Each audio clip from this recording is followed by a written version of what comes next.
How to fix Valorant error code VAL51. Now first thing you can do is to restart your PC and launch the game again.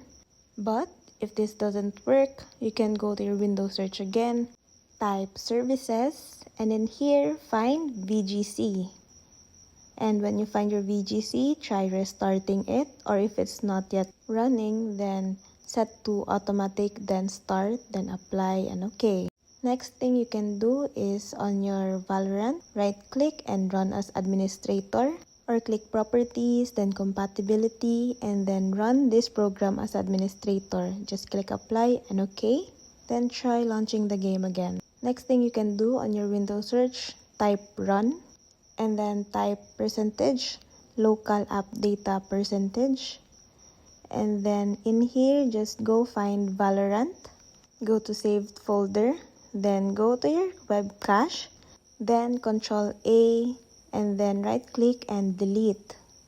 Next, go back to your saved folder, go to logs, and then Control All, and then delete again.